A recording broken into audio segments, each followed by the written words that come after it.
경제발전소 박연미입니다.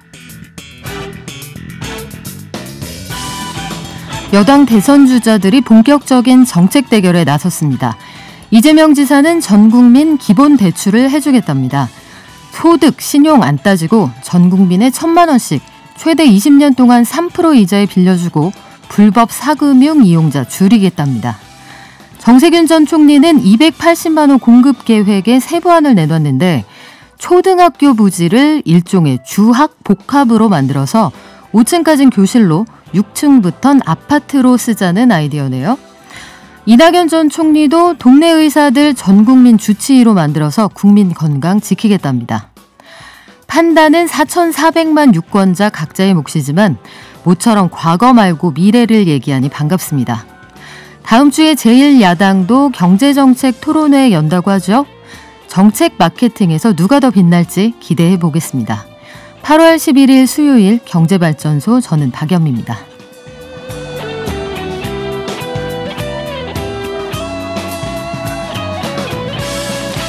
정부가 국내 개발 백신 임상 3상 계획을 승인했습니다. 제조업 지표 회복세가 뚜렷하다는 통계도 나와 있네요. 그리고 모바일 이용하는 분들 많이 늘어나면서 실물 카드는 확실히 안 쓰는 분위기라고 합니다. 10분 경제에서 모두 정리해드리고요. 고용노동부가 어제 발표한 재미있는 정책이 하나 있네요. 이제는 이직을 해도 내 능력이 어느 정도인지 마일리지로 쌓아뒀다가 이걸 딱 보여줄 수 있는 능력은행제를 추진한다고 하는데 기대가 되기도 하고 실질적으로 어떻게 하겠다는 건지 궁금하기도 합니다. 고용노동부 담당자 연결해 알아보고요.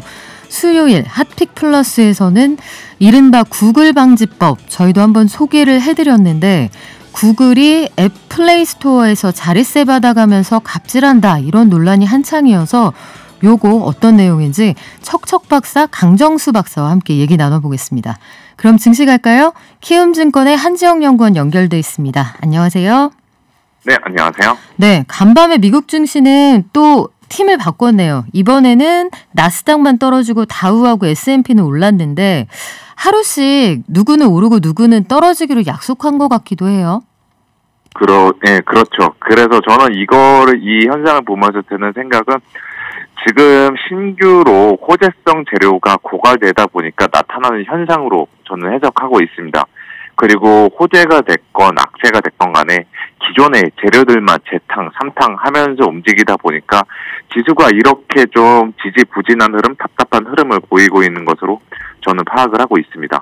그리고 어제 미국 증시 같은 경우도 상원에서 1조 달러 인프라 투자 통과 소식, 이런 좀 좋은 소식이 전해졌지만 오늘 밤에 발표되는 미국의 소비자 물가 발표를 앞둔 경계 심리 속 델타 변이 확산, 또 업황 둔화 우려에 따른 미국의 반도체주 약세 등으로 나스닥은 상대적으로 부진한 모습을 보였고 다우와 S&P 500은 상승하는 이러한 혼조세를 연출했다라고 저는 판단하고 있습니다. 네, 어제 미국에서는 상원에서 1조 달러 규모 인프라 투자 합의했다 이 내용도 들어와 있죠?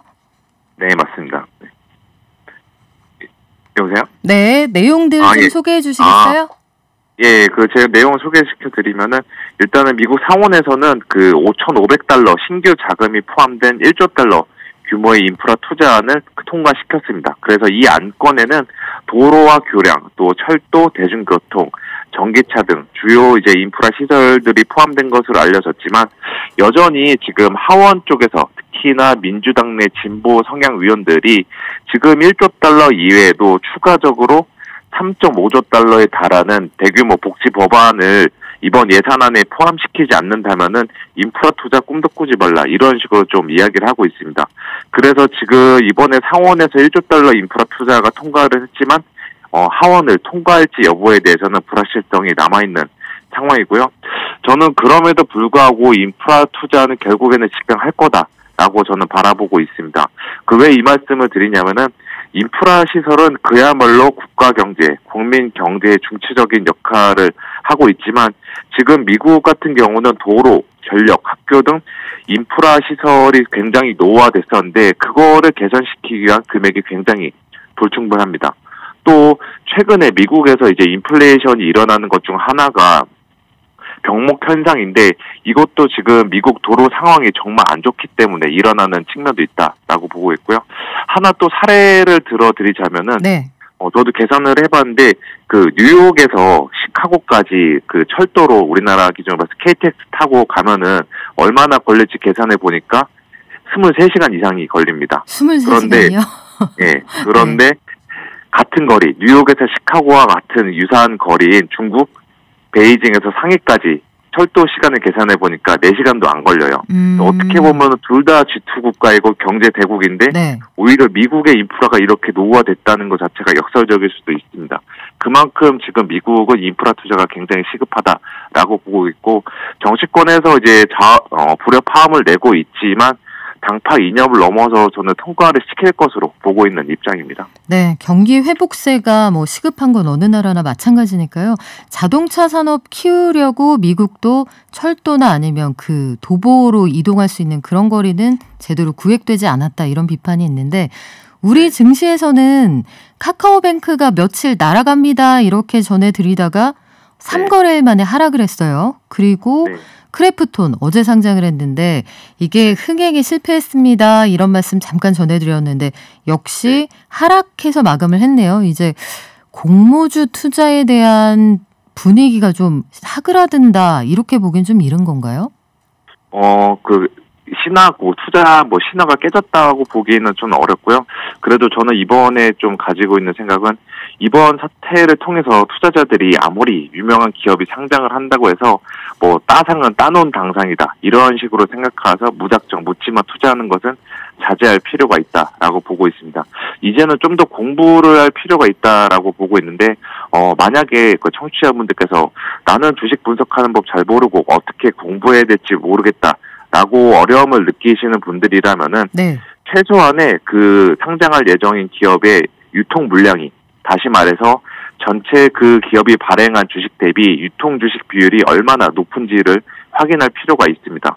예를 들어서 크래프톤 같은 경우 그 유통 주식 비율이 39%였는데 이거 그냥 직관적으로 봤을 때 그렇게 유통 주식 비율 많지 않은 것으로 보이지만 카카오뱅크가 23%, 그리고 SKIT가 15%, 그리고 SK 바이오사이언스가 1.6% 이런 거에 비해서 훨씬 높았습니다. 그래서 수급업체 장사가 없다고 막대한 물량이 거래되다 보니까 상장일에 크래프톤의 성과가 부진했다라고 좀 보시면 될 것 같습니다. 네, 좋은 팁이네요. 우리 증시는 어떻게 출발했습니까? 예, 아무래도 좀 미국에 대한 좀 경계 심리, 그 물가 지표에 대한 경계 심리와 반도체주 약세 여파가 우리나라에도 좀 작용을 하면서 코스피는 0.3%대 하락세를 보이고 있고요. 삼성전자, SK 하이닉스 등 우리나라 주력 반도체주들이 주가가 지금 다른 대형주들에 비해서 부진한 모습입니다. 다만 방금 전에 발표된 8월 1일부터 10일까지 한국의 수출이 40% 넘는 고성장세를 기록했다라는 뉴스가 나온 만큼 이러한 것들이 전체적으로 우리나라 증시의 하단을 지지해주고 있는 모습입니다. 네, 지금까지 키움증권의 한지영 연구원이었습니다. 방송 끝날 때 다시 만날게요. 고맙습니다. 네, 감사합니다. 저희 방송 중에 샵 0951로 문자 주시면 한 분 선정해서 녹용 선물 세트 드립니다. 짧은 문자는 50원, 긴 문자는 100원이고요. 당첨되신 분 방송 끝날 때쯤 알려드릴게요. 깨어있는 경제발전소 매일 아침 9시 경제를 이해하는 똑똑한 습관 경제발전소 박연미입니다.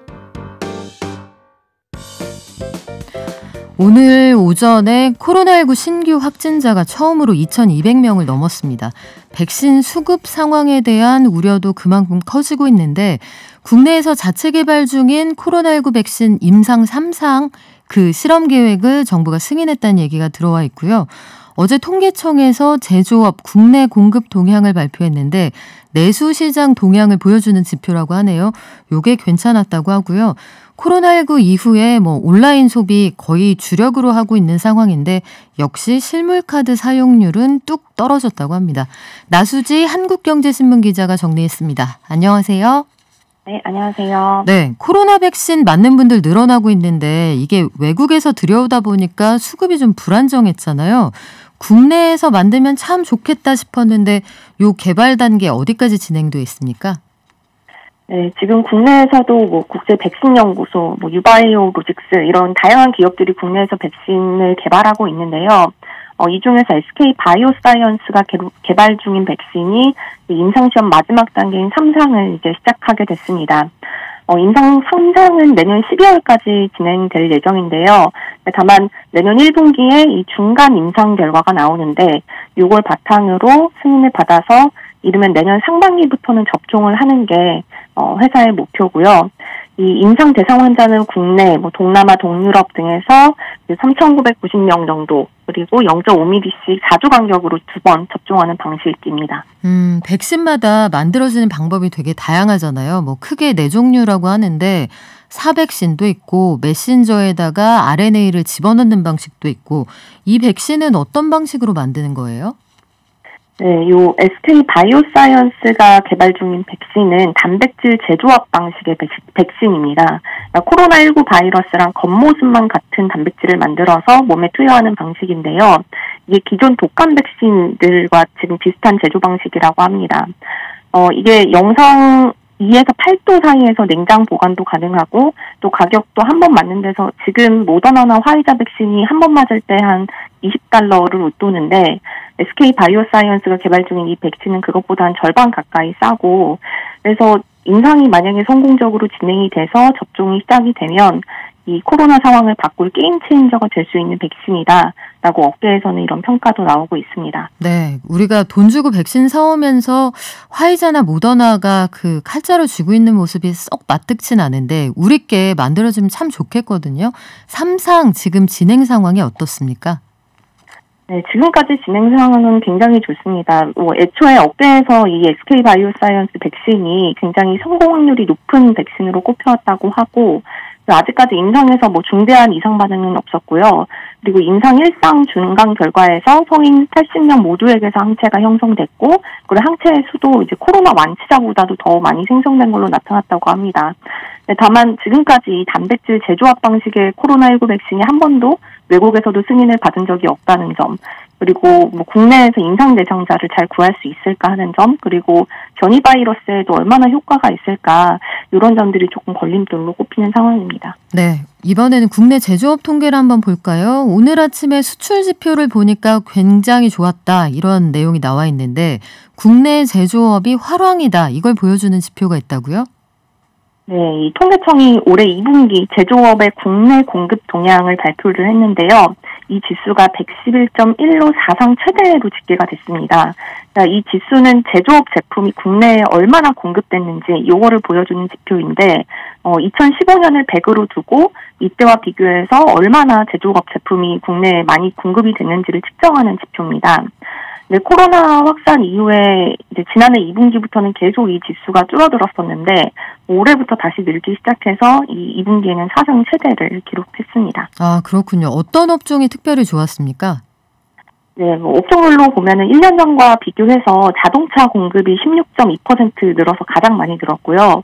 원래 지난해에는 코로나로 중국 자동차 부품 공급에 차질이 생겼었는데 올해는 부품이 다시 제때 공급이 되면서 이 자동차 관련 공급이 많이 늘었습니다. 그리고 다음이 기계 장비 15% 늘었는데 이건 국내 기업들이 반도체 설비 투자 늘리면서 이 반도체 장비 소재 수입을 늘린 게 영향을 미쳤다고 하고요. 그래서 결국 뭐 자동차와 반도체 이 두 가지가 제조업 쌍끌이로 내수 공급을 좀 활발하게 만들었다, 이렇게 해석할 수 있겠습니다. 네, 이번에는 소비 패턴이 달라지고 있다는 소식도 있는데 간편 결제 쓰는 사람들, 그러니까 무슨 페이 이용이 늘면서 실물 카드는 그만큼 쓰지 않는 모양이네요. 네, 이 오프라인에서보다 뭐 비대면, 뭐 온라인 결제하는 비중이 늘다 보니까 말씀하신 대로 실물 카드보다는 뭐 네이버페이, 뭐 카카오페이 이런 간편 결제를 이용하는 수요가 많이 늘었습니다. 특히 이 젊은 층에서 카드 대신 간편 결제 이용하는 경향이 크다 보니까 보통 젊은 층들이 신용카드보다는 또 체크카드를 많이 사용을 하잖아요. 그래서 체크카드 발급이 빠르게 줄어드는 경향을 보이고 있는데요. 수치가 나온 게 있는데 올해 2분기 기준으로 전업카드사 7곳의 체크카드 누적 발급수를 봤더니 6,403만 개 정도였거든요. 근데 지난해 같은 기간보다 한 250만 개 정도 크게 줄었습니다. 그렇군요. 이게 업계의 반응이 엇갈릴 것 같은데 일단 빅테크 업체들이 페이 시장에서 잘 나가고 있잖아요. 뭐 카카오랄지 네이버랄지. 그런데 전업 카드사들 특히 금융회사 중에 카드사를 계열사로 둔 곳들은 긴장 좀 하겠네요. 네, 특히 카드사 중에서도 이 반응이 조금 나뉘는데 뭐 은행이나 증권사를 계열사로 두고 있는 카드사들은 그래도 이 계좌를 개설하는 것 자체가 도움이 되기 때문에 체크카드 마케팅을 좀 MZ 세대한테 열심히 하는 방식으로 가고 있고요. 근데 반면에 증권사나 은행이 없는 곳들은 이게 체크카드가 계좌를 기반으로 한 거다 보니까 별로 그렇게 영업을 할 니즈가 많이 없어서 뭐 삼성카드, 현대, 롯데 이런 곳들은 올해 아예 체크카드 관련 신상품을 내놓지 않는 상황입니다. 그래서 업계에서는 앞으로 이런 체크카드 감소세는 계속 이어질 것 같다라고 예상을 하고 있습니다. 그렇군요. 지금까지 한국경제신문의 나수지 기자였습니다. 고맙습니다. 네, 감사합니다.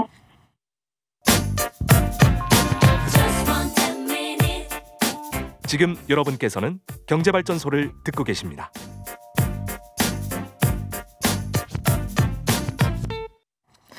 가끔 그런 생각하거든요. 게임에서는 본인의 능력치를 숫자로 보여줍니다.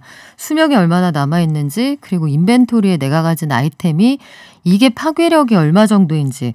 그런데 근로자가 가지고 있는 직업 능력을 수치화하고 이걸 은행에 저금했다가 이직하거나 다른 사람에게 인증을 받을 때 그럴 때 활용할 수 있다. 이러면 편할 것 같기도 하고 요걸 어떻게 수치화할까 좀 궁금하기도 한데요. 고용노동부가 이와 관련한 그 법안을 마련하고 있다고 합니다. 어떤 내용인지 고용노동부의 직업능력평가과 정승현 사무관 연결해 알아보겠습니다.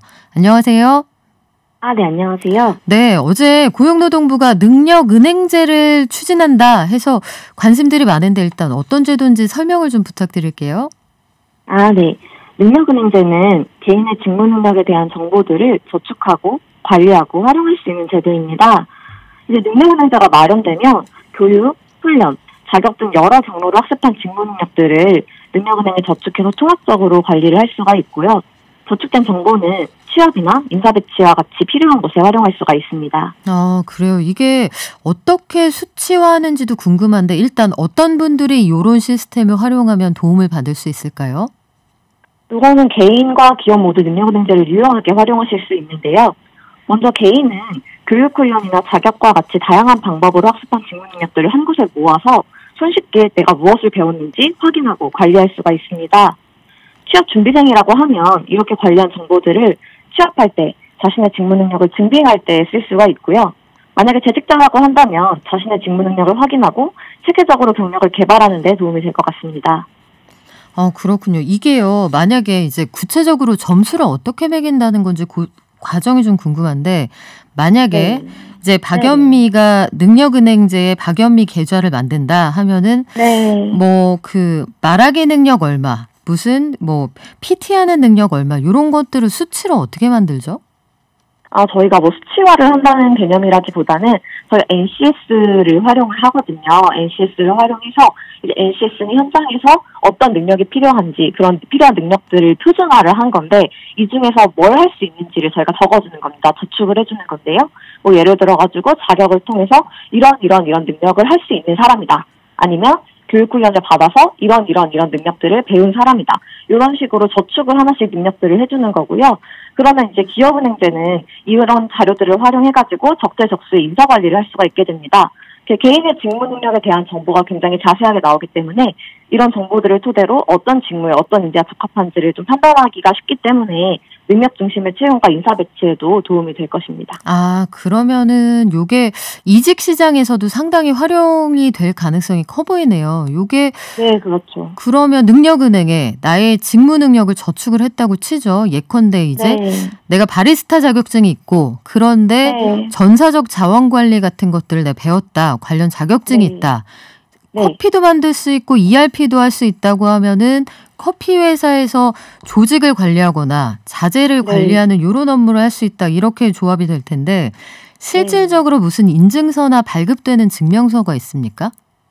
네, 이제 개인이 신청을 하면 도축된 학습 정보에 대한 인정서를 발급해서 취업이나 인사배치 등에서 말씀하신 것처럼 좀 손쉽게 자신의 능력을 증빙하고 활용할 수 있도록 지원하려고 합니다.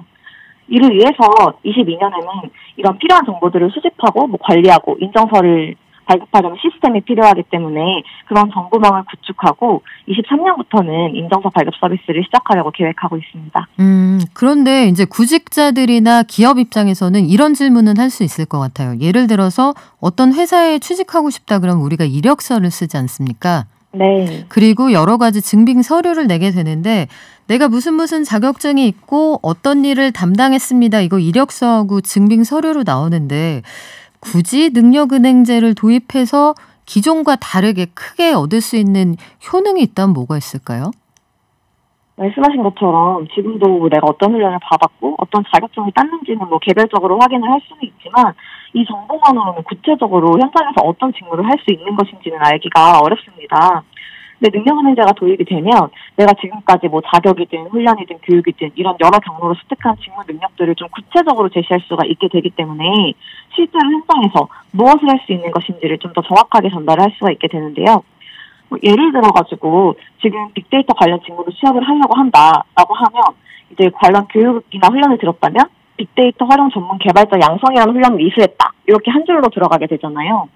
근데 능력은행제가 도입되고 나면 이 훈련을 통해서 구체적으로 배운 직무 능력이 무엇인지 예를 들어서 나는 빅데이터 기술 플랫폼 기획도 할 수가 있는 거고 프로그래밍 언어도 활용할 수 있는 거고 이런 식으로 좀 구체적으로 제시를 할 수가 있게 되는데요. 아까 바리스타랑 자원 관리 말씀을 해주셨는데 네. 특히 말씀해주신 것처럼 최근에는 직무 융복합이 되게 확산이 되는 추세여서 네. 이렇게 개인의 구체적 직무 능력에 대한 정보가 채용이나 인사 배치를 할 때 더 유용할 걸로 생각을 하고 있습니다. 네, 지금 앞서 사무관님 말씀하신 것 중에 NCS 이게 뭔지 궁금하다 이런 말씀 해주시는데 국가 직무 능력 표준이라는 말씀이죠, 이게? 네, 맞습니다. 이게 구체적으로 어떤 수치를 지표화한 거예요? 저희가 국가 직무 능력 표준이라고 하는 거는 산업 현장에서 실제로 하고 있는 직무들이 있는데 이게 기업마다 좀 편차는 있겠지만 이 내용을 저희가 표준화를 한 내용입니다. 실제 산업 현장에서 어떤 직무들이 있고 이 직무를 하려면 어떤 능력들이 필요한지 이거를 좀 국가적으로 이렇게 통일되게 표준화를 해가지고 이 내용들을 이제 기업에서도 활용할 수 있고 교육 훈련을 할 때도 NCS를 활용하면 이제 좀 산업 현장에서 어떤 능력들이 필요한지를 알고 훈련을 할 수가 있는 거고 이런 식으로 좀 다방면으로 활용을 할 수가 있거든요. 그렇군요. 그래서 이번에 그 능력은행제 이거 입법 예고 기간 동안에 여러 가지 의견을 받아보실 예정인데 저는 능력은행제에 이런 기능이 추가됐으면 좋겠습니다. 이런 아이디어가 있는 개인이나 기업은 어떻게 의견을 전달할 수 있습니까? 네, 입법 예고 기간 동안에 다양한 의견을 좀 수렴하고 그 내용들을 적극적으로 검토해서 국민분들께 좀 더 도움이 되는 방향으로 제도를 마련하려고 합니다. 입법 예고의 내용은 고용노동부 홈페이지나 대한민국 전자관부에서 확인하실 수 있고요. 의견을 제출하시는 거는 9월 23일까지 제출하실 수 있고 자세한 의견 제출 방법은 입법 예고 내용이 함께 포함이 되어 있으니 그쪽에서 확인하실 수 있습니다. 네, 입법 예고 기간은 이번 달 11일부터 9월 23일까지입니다. 지금까지 고용노동부 직업능력평가과의 정승현 사무관과 함께했습니다. 고맙습니다. 감사합니다. 발빠른 경제발전소. 경제발전소 박연미입니다에서는 여러분의 소중한 의견을 받고 있습니다. 짧은 문자 50원, 긴 문자 사진 문자 100원, 샵 0951 또는 TBS 앱을 통해 받습니다.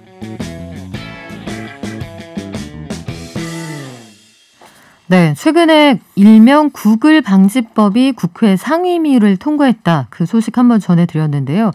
어떤 내용인지 간단하게 다시 한번 정리를 해드리면 구글이 플레이스토어라는 시장을 열어놓고 앱 개발사들한테 이른바 자릿세를 받고 있다는 얘기예요. 이걸 지금은 돈 많이 되는 게임 회사한테만 30%까지 받고 있는데 앞으로는 모든 앱에 이렇게 받겠다. 돈 많이 버는 회사만 받을 거야 라고 하지만 실질적으로는 아마 다 해당이 되지 않을까 싶은데 요거를 좀 제동을 걸어보겠다는 법안이 지금 발의가 돼서 상임위까지는 일단 통과가 됐습니다. 여당은 이번 달 안에 본회의에서 처리를 하겠다는 건데 구글도 가만히 있지만은 않겠죠. 구글 인앱 결제 방지법 이게 어떤 내용이고 왜 중요한 건지 오늘은 익사이팅 FX의 강정수 대표님과 함께 알아볼게요. 안녕하세요. 안녕하세요. 네, 이거 구글의 갑질 혹은 횡포 이런 가능성에 대해서는 박사님이 여러 번 그 경고를 해주신 적도 있고 언지를 주신 적도 있는데 구글 인앱 결제 방지법, 전기통신사업법 개정안이 상임위 통과하고 지금 본회의 처리를 앞두고 있습니다. 정확히 뭘 어떻게 하도록 한다는 거예요? 네, 저희가 보통 앱을 이용해서 웹툰을 본다든지 또는 게임을 한다든지 거기서 아이템을 구매를 한다든지 추가적으로 앱 내에서 뭔가를 구매할 때가 있습니다. 네. 그럴 때 이제 지금 구글이 요구하는 것은 거기에는 반드시 구글의 결제 시스템을 써라. 물론 소액 결제를 하거나 뭐 간편 결제를 하거나 신용카드를 써도 되지만 그건 결제 방식인 거고요. 여러 가지 방법들 중에. 네. 하지만 시스템은 우리 걸 써라. 그러면 이제 무엇을 사람들이 얼마만큼 사는지를 구글이 다 그 길목을 지키고 있는 거니까요. 알 수 있겠죠. 그러면 그중에서 30%는 원래 우리 몫이니까 우리 몫을 제대로 내라. 뭐 이런 것을 이제 강제하려고 하고 있습니다. 과거에는 말씀하셨던 것처럼 게임 중심의 어떤 앱들에 있었는데 이것을 모든 앱들에 즉 구글 플레이에서 다운받아서 설치한 앱들에게는 모두 다 적용을 하겠다. 이런 부분을 하니까 국회에서 지금 그렇게 강제적으로 하나의 시스템만을 결제 시스템만 구글 시스템만 쓰는 것은 문제가 있다. 그래서 다양한 시스템을 둬야 한다라고 지금 하는 법안이 지금 만들어져 있는 건데요. 그리고 말씀하셨던 것처럼 지금 법사위에서 논의 중에 있습니다.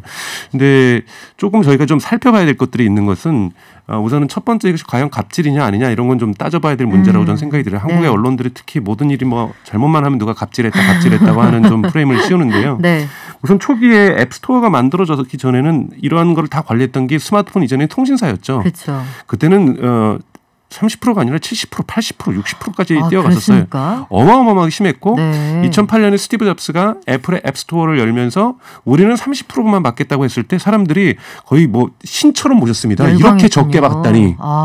이렇게 적게 받다니라고 하면서 당시에 30%는 많은 것이 아니었던 거죠. 근데 지금 앱들이 보통 앱스토어에 지금 애플의 앱스토어에만 있는 것도 180만 개거든요. 네. 이제 이 생태계가 너무 커져. 스마트폰이 12년 전의 모습하고 지금하고 완전히 다른 것처럼 경제가 너무 커졌는데 이 30%는 좀 과한 거 아니냐. 이런 논의가 지금 맥락이 있는 거가 있고요. 네. 또 청취자분께서 아셔야 될 것은 애플 같은 경우에는 자신이 갖고 있는 앱스토어를 통과하지 않는 앱은 아예 설치가 안 됩니다. 네. 근데 안드로이드 폰이라고 하는 우리 갤럭시라든지 기타 폰에서는 꼭 구글 구글 플레이에서만 결제하지 않아도 돼요. 지금 통신사하고 네이버가 운영하고 있는 원스토어라는 것들도 있거든요. 원스토어에서 다운받아서 설치해도 되고요. 네. 그래서 반드시 구글은 100%를 장악한 건 아닙니다.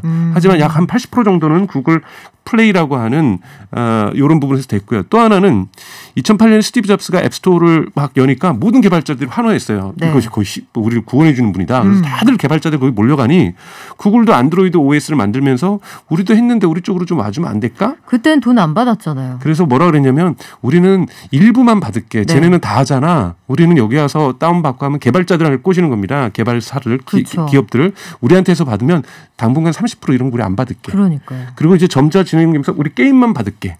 근데 이제 점점 확대하는 거거든요. 사실은 애플보다는 구글이 과하게 하지는 않았어요. 근데 전체적으로 볼 때는 이 두 업체가 두 기업이 애플과 구글이 전체 앱스토어라든지 구글 플레이라든지 이 앱마켓을 다 거의 과점하고 있다 보니 30%도 이제 과하다. 이런 얘기들이 나오는 맥락을 좀 저희가 이해할 필요가 있는 거고 한국 같은 경우에서 구글 원래 애플을 하고 있는 거예요. 애플은 100% 하고 있어요. 그렇죠. 근데 이제 2020년 작년 7월에 구글이 우리도 이제 게임만이 아니라 웹툰이라든지 기타에도 우리는 하겠다라고 선언하니 업체들이 이거 갑자기 애플 할 때는 이미 내고 있다가 근데 한국에서는 애플 시장이 한 20%로 작거든요. 근데 80% 장악하고 있는 이 안드로이드 폰에서 우리 또 내라고 우리도 이제 너네한테는 안 냈었는데 안 냈었던 것도 사실은 나쁘지 않았던 좋은 경험이죠. 근데 내라고 하니 갑자기 그럼 우리 가격은 어떻게 되지? 이걸 소비자들한테 가격을 더 올려야 되나? 그렇죠. 우리는 그럼 작가들한테 덜 줘야 되나? 뭐 이런 고민들을 왜냐하면 기업들은 이윤을 극대화하려고 하는 기본적인 성향을 갖고 있기 때문에 이건 구글 싫은데? 라고 하면서 이제 많은 로비 활동도 했겠죠 아마.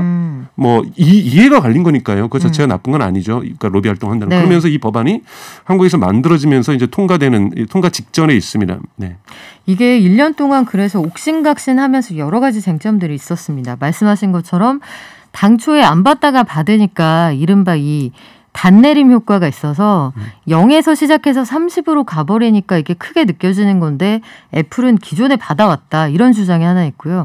국내 콘텐츠 개발사 95%가 이 안드로이드 운영체계 안에 있는 플레이스토어에다 앱을 갖다 파는데 여기 길목을 딱 지키고 30% 통행세는 너무 과한 거 아니냐 의견이 굉장히 엇갈린 상황인데요. 2일이었습니다. 글로벌 K-팝 팬들이 그 여러 가지 팬 활동을 할 수 있게 하는 플랫폼 후즈팬이라는 게 있어요. 이게 구글 플레이에서 결국 강제 삭제가 됐다 하는데 이것도 수수료 논란의 그 일종입니까? 수수료 논란은 아니고요. 그거 말대로 길목을 지키고 있다 보면 뭐도 하냐면 일종의 골목대장 역할을 하는 거죠. 너 여기 안전한 앱만 지나가고 혹시 소비자의 데이터를 마음대로 뺏어가는 건 너네 이건 잘못돼 있어. 네. 너 여기다가 이상한 저기 소프트웨어를 집어가지고 소비자의 기계에서 뭐 이상한 정보를 패가고 감시 체계를 할 이런 건 안 돼. 또는 저작권법을 위반하면 안 돼. 네. 저작권법을 위반해서 문제가 되면은 우리도 책임을 져야 되잖아. 길목을 지키고 있으니까. 그러면서 반장 역할을 못했다 욕먹을까 봐 구글이 기본적으로 또는 애플이 뭐냐면 심사라는 걸 합니다. 네. 근데 심사를 하다 보면 물론 기준치들을 다 밝혀놨죠. 그래서 개발자들이 그걸 다 지키지만 좀 기능 좀 바꿔봤는데 통과되기를 바라고 뭐 이런 것들이 있거든요. 그렇죠. 근데 이제 그러다 보니까 심사가 늦어질 때가 있고 또는 심사를 해놓아서 통과됐는데도 사후에 문제를 발견해서 구글이 삭제를 할 때가 있습니다. 네. 또는 애플이 삭제를 할 때가 있죠. 뭐 예를 들면 디디 출신 그 앱들에 대해서 중국 정부가 문제를 삼으니까 앱을 아예 내려버린다든지 중국에서 네. 이런 결정을 하면서 진행이 되는 앱을 삭제하는 절차들은 분명히 존재하고 있어요. 근데 이번 이 사건 같은 경우 후즈팬 같은 경우에는 사전 경고 없이 너무 갑작스럽게. 왜냐하면 이건 다툼의 소지가 있어서 후즈팬이 무조건 옳았다 또는 구글이 무조건 틀렸다 이렇게 얘기하기 어려운 것이 여기 있는 음원 저작과 관련돼서 저작권 논쟁이 좀 존재하고 있는 거거든요. 각종 팬들이 모이는 곳이니까 허락 안 받고 저작권 문제가 걸려있는 음원 같은 거 올린 거예요? 어떤 업체가 후즈팬을 고발한 거예요. 구글에. 후즈팬에 쓰고 있는 음원들 몇 개 중에서 우리 저작권이 있는데 우리랑 계약을 안 맺고 쓰고 있다. 무단 도용하고 있다. 네. 그래서 구글에 고발을 하니 구글은 고발장이 접수되니 이걸 그냥 자동 차단을 한 거예요. 근데 후즈팬에서는 우리는 계약 다 했다. 입증자를 보내겠다. 근데 왜 이런 소명 절차도 없이 소명의 시간도 없이 그냥 닫아버리냐. 400만 명이나 사용하고 있는. 그러니까요. 요거는 제가 보기에는 수정돼야 되는 거예요. 그러니까 즉 앞으로 이러한 다툼의 여지가 있을 때는 고발만 들어온다고 닫는 것이 아니라 충분히 이러한 부분에 대한 소명의 절차와 이러한 시간적인 여유들을 줘야 서비스를 이용하는 이용자들도 분명한 이용자들이고 시민들이고 국민들이거든요. 그래서 이런 좀 배려들은 해야 되기 때문에 이번 지금 국회에서 만들고 있는 전기통신사업자법의 어떤 신설 조항에는 이러한 부당하게 심사가 오래 지연된다든지 갑자기 삭제를 한다든지 이런 부분에 대해서는 경고 조치하고 이렇게 하지 않도록 하는 방지법들을 방지하는 내용도 포함되어 있습니다. 이 부분은 분명히 구글이 잘못한 부분들도 있고 업체가 잘못한 부분들도 있기 때문에 누가 일방적으로 잘못했다 하기는 어렵지만 이렇게 갑작스러운 삭제는 좀 지양되어야 된다라고 볼 수 있죠. 네, 쌍방인데 한 7대3 정도 되는 것 같아요. 이게 근데 구글이건 애플이건 간에 본인들이 건축도 하고 시공 감리에다가 관리소장 역할까지 하고 있으니까 이게 참 문제라는 생각도 들고 네. 어쨌든 생사 여탈권을 그들이 쥐고 있는 거잖아요. 네네. 앱 개발사 입장에서는. 네. 30%라는 수수료.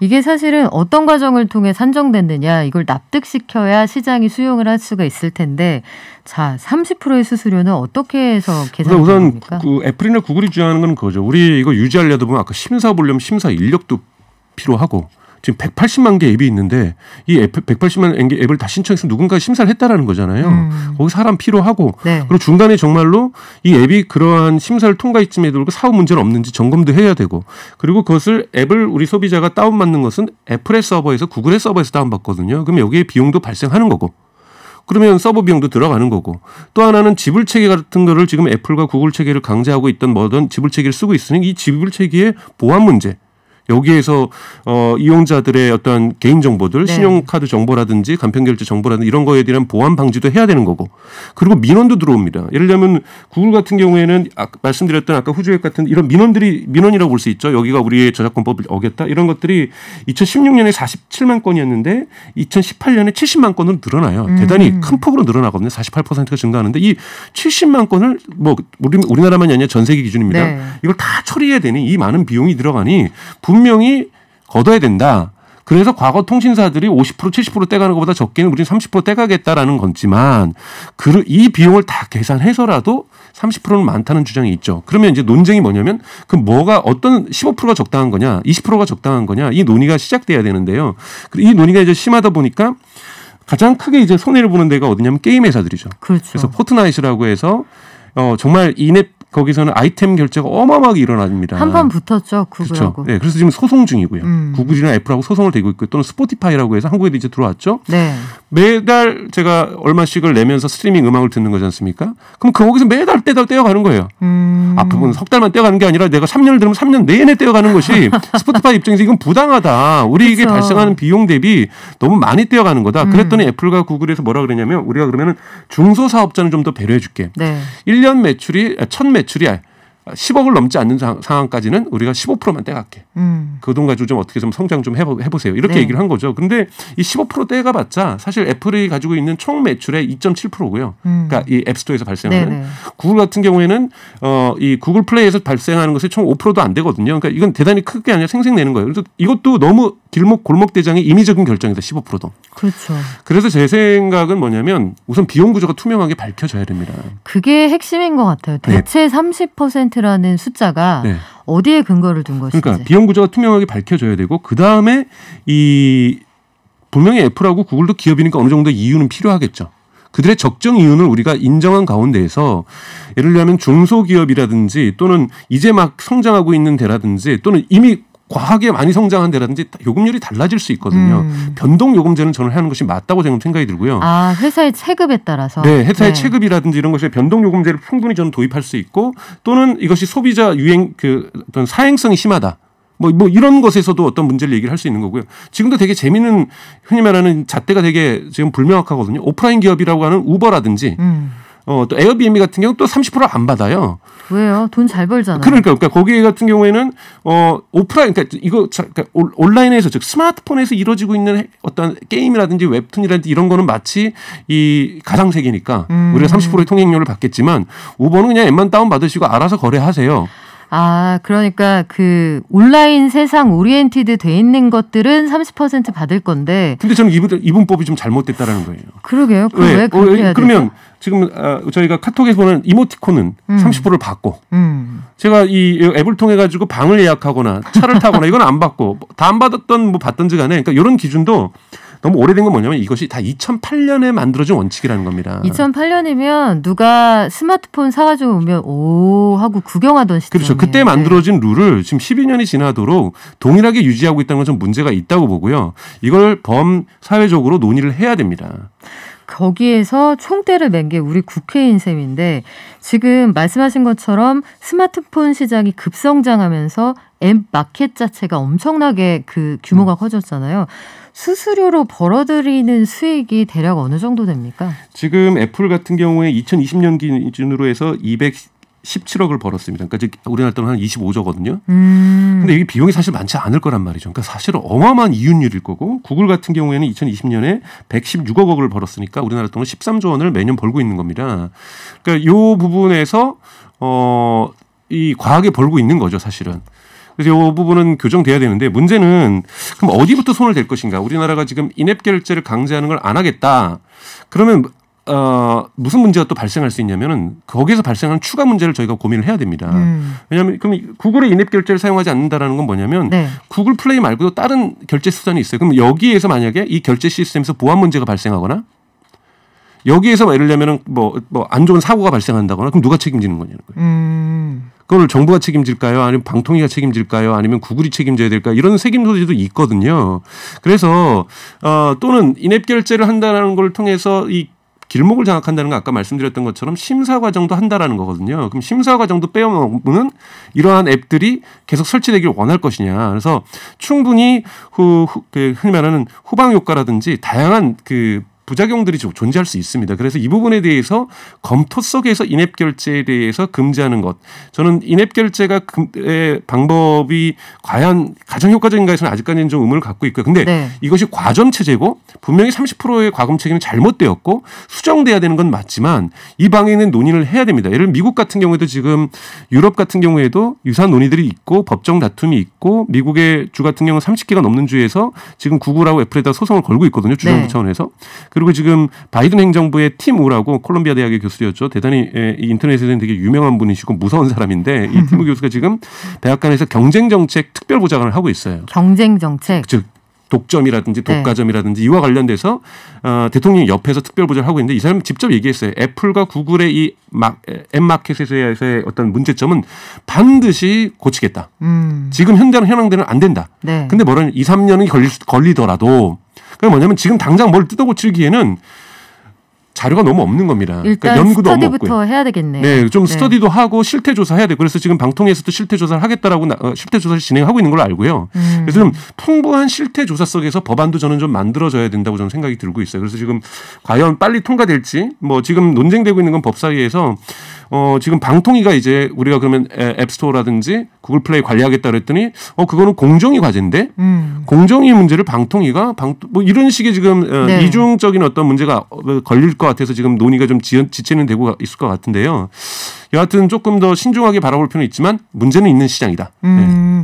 디테일하게 우리가 따져봐야 될 게 되게 많은데 사실 그런 생각도 들더라고요. 국회에 나가서 공정이나 방통위가 서로 저희한테 주시면 저희가 이걸 한번 깔끔하게 정리해 보겠습니다 얘기하는데 진작 좀 하시지.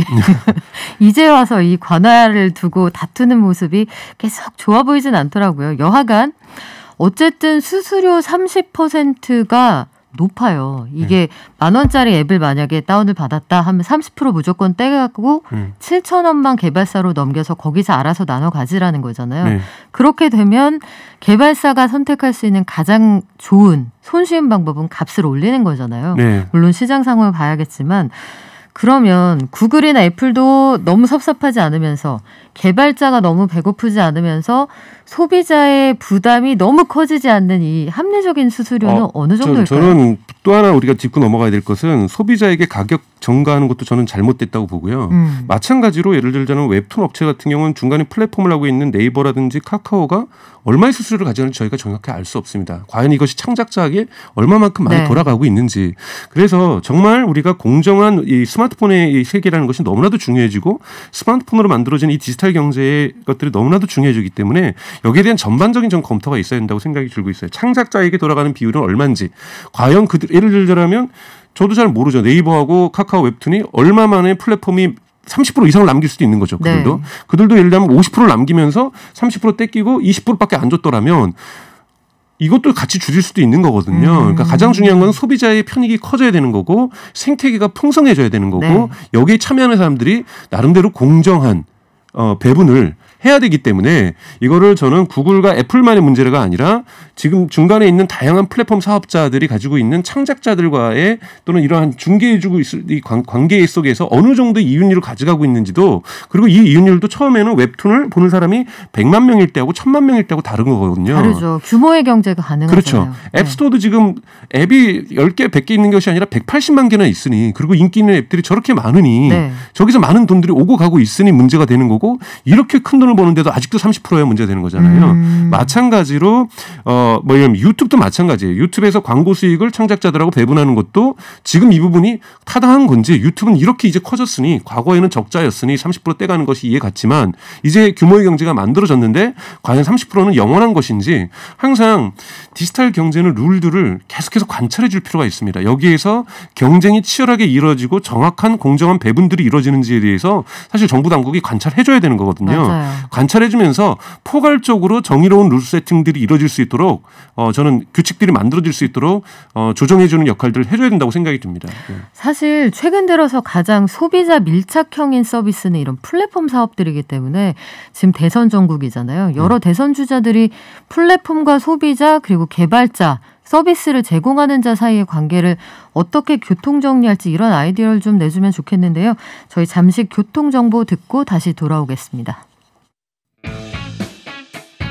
깊이 있는 경제 발전소. 시민과 함께 공부하는 경제 시사 프로그램 경제발전소 박연미입니다. 네, 우리 오늘 구글 관련해서 구글이 운영하는 안드로이드 체계 안에 있는 이 플레이스토어 앱을 다운받을 때마다 받는 자릿세가 너무 비싸다. 관련 입법이 이루어질 거다. 이런 얘기하고 있는데요. IT 강국인 대한민국을 지금 전 세계가 지켜보고 있는 상황이거든요. 어쨌든 구글 인앱 결제 방지법 이게 본회의를 통과하면 세계 최초가 되는 건데 맞습니다. 남들은 어떻게 대응하고 있습니까? 다른 나라요? 네. 그러니까 사실은 구글도 아마 많이 걱정하고 있을 겁니다. 왜냐하면 전 세계적으로 관련 법이 첫 번째로 지금 통과되는 거거든요.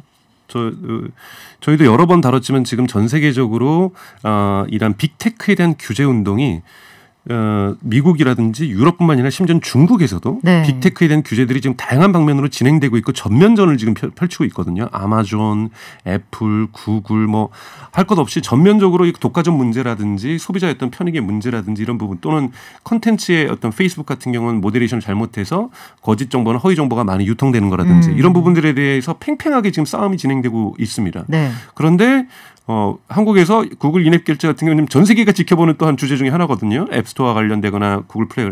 근데 훅 통과돼 버리면 대형사고죠. 왜냐하면 그렇죠. IT 강국 한국에서 통과됐으니 다른 나라에서도 이 영향을 미치거든요. 그렇죠. 이거 세계 언론이 보도할 겁니다. 세계 언론이 이 사건은 대단히 크게 보도를 하게 될 것이고 또 이 부분에 한국에서 어떠한 논리를 가지고 했는가가 예를 들면 에픽이 지금 애플하고 소송을 하고 있다든지 스포티파이가 지금 애플하고 소송을 하고 있는 부분에도 소송전에도 영향을 줄 수 있어서 대단히 전 세계가 관심을 가지고 보는 것. 지금 예를 들면 이런 소송과 관련돼서는 유럽에도 지금 10몇 개가 있고 네. 미국에도 30몇 개 소송들이 있습니다. 그러다 보니 지금 구글과 애플 같은 경우는 전 세계적으로 지금 로비 활동도 하고 이걸 어떻게 자신의 논리들을 지금 방어하려고 하고 있는 거죠. 그래서 저는 이번 이 법이 100% 저는 뭐 개인적으로는 동의하지 않는 법이지만 100% 근데 필요성을 인정하지만 저는 근데 이 논의가 시발점이 되고 논의가 촉발될 수 있다는 점에서는 관심 갖고 지켜봐야 될 법이 아닌가 생각이 듭니다. 그래요. 박사님은 이 법안이 이 법률로서 제정되는 것에는 좀 고민이 있다고 하셨는데 그럼 박사님이 생각하시는 해법은 뭐예요?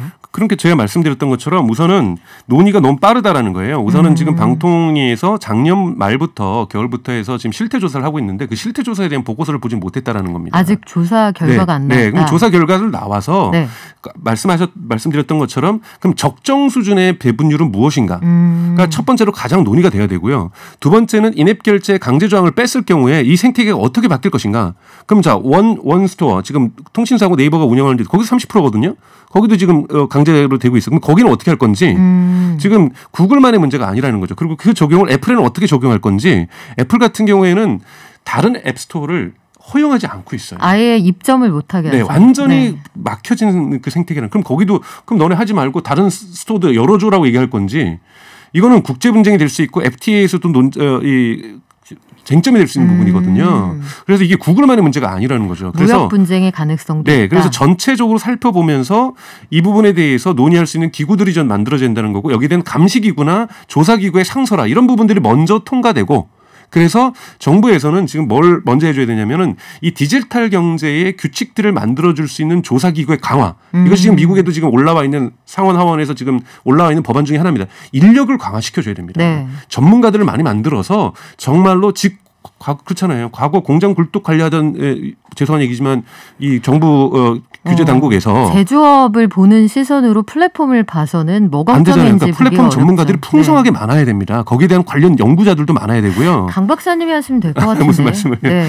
그래서 그런 최소한의 작업을 해야 지금 이거 급하다고 조정했다가 만약에 다른 효과가 나버리면 네. 그때 가서 또 바꾸기는 어렵거든요. 그래서 이런 부분들은 좀 신중하게 가야 되기 때문에 풍부한 조사와 연구 수준 높은 어떠한 관찰 그리고 이것들 우리나라만이 아니라 세계 학계와 세계 정부와의 연합적인 어떤 논의 토론들 미국과 영국과 함께 또는 독일과 함께 네. 또는 뭐 이런 식으로 논의 구조를 좀 폭넓게 가져가면서 전방위적으로 압박해 나가고 전방위적으로 새로운 시장 질서 그래서 소비자의 유익이 커지고 그리고 풍부한 개발사들이 마음껏 좋은 서비스를 만들 수 있는 그러면서도 적당한 이윤을 찾아갈 수 있는 이런 구조를 만들어줘야 된다고 저는 생각이 듭니다. 그러니까 그 법안을 섣불리 만드는 것보다는 일단은 촘촘하게 논리를 만드는 게 먼저라고 보시는 거네요. 네.